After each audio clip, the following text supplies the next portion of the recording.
Hola. So, actually, I'm gonna put my headphones in. The title for today is going to be called Five. So, I'm pulling from the scripture Luke 23 and 34, where Jesus says, Father, forgive them, for they know not what they do. And then it goes to say they parted his raiment and cast lots. Now, this is, he's captured by the Roman Empire, and um, he has at this point faced Pilate, and the people are accusing him of being a blasphemer and all kinds of stuff.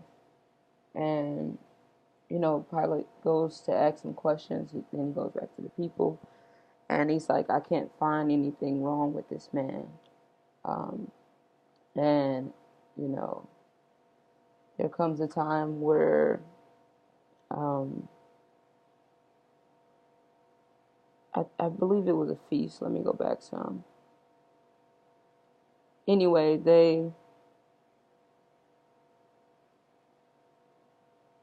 whatever moment this was, um, Pilate had to release a criminal. So,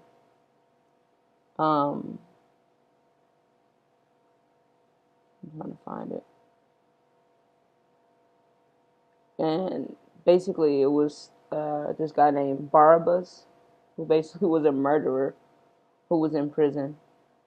Um, and he either was like, I can release him or I can release Jesus, who me personally, Pilate, find I found that he has done nothing. But they're going on and on like, no, like crucify him, release Barabbas. So, um, you know, he basically like washed his hands and released Barabbas, and they let the Roman guards take Jesus to go be crucified. And you know, these two women start crying, and he's like, basically, don't cry for me, like cry for yourselves. And I'm just thinking about even the glory of God, right? Jesus know why he's here, why he's come, knowing that he is God, knowing what he's come to offer, knowing where he's going back to. And then you got people like us, you know, sinners, or on the opposite side, we feel like we not sinners, so then we cry when it comes to innocent people being persecuted. And he's like, don't cry for me, you know, cry for yourselves, cry for your children. And you know, I don't think we think about what it is we're doing in moments and what it is we're jeopardizing when it comes to what we do in this world versus how we're going to be judged for what we've done in this world when it comes to the kingdom of God. Because at the end of the day, this isn't our finale, So in this moment, he's like, as these guards have them, he's like, they don't even know. you know, I can imagine his mind. And like I said, when I got baptized, the thing I asked from God was, allow me to see how you feel, or allow me to feel how you feel, and see a piece of your mind, so I can see how you think, so I have a better knowing and knowledge and understanding of you, God. And I could just imagine him feeling like they don't even know who I truly am. So please forgive them. They don't really know. They don't know I have all power in my hands. They don't know I created those faces that they're using, those tongues that they're using to spit on me, to talk bad about me, to curse me, to crucify me, to kill me even. Um, they don't know that I love them. They don't know what I'm doing for them, how much I've done for them.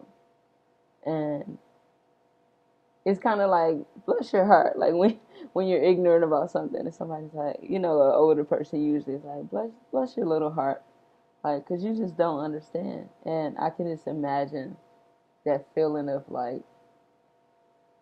not necessarily hopelessness, but in the moment, like, ignorance and foolishness, but God still handled it gently and still, represented himself in a body to always, glorify the Father. And just was a perfect example. Like, forgive them. And even us, like, somebody do something to us, we be mad for years, bro. Like, years. For me, like, growing up, seeing that around me, it's like, I never want to hold a grudge that long. Like, seeing how it affects people and stuff like that. So, I can just imagine that total feeling. Like, I mean, I'm not God. I'm just saying, knowing that Jesus was God, knowing what he has to offer, if we just trust in him and believe in him, and us still doing what we want to do, like, we'll forgive them. Like, I'm gonna need you to forgive them for me, through me, by me, and then hopefully they can forgive themselves and others. But that's why it takes loving God first and then loving others as yourself. So in that ranking, God works in threes. So it's love God first, love yourself, and then love others as yourself. So, because he'll show you how to love. He'll show you how to forgive. He'll show you how to let go. He'll show you how to have peace of mind, um, peace, period, in your situations, in your living situations, in your surroundings, in your environment. This is probably the most peaceful I've ever been, as far as like my past few years, just like being in an unknown place that is embedded and imbued in nature and water and plants, and I don't know, I'm so used to busy, you know milling and hustling and bustling, and you know so when it comes to just the simplicity of just like peace, I'm just glad God has given it to me. So I don't know, I just want to encourage y'all to know that you're forgiven and don't live your life like you're not. In Jesus' name.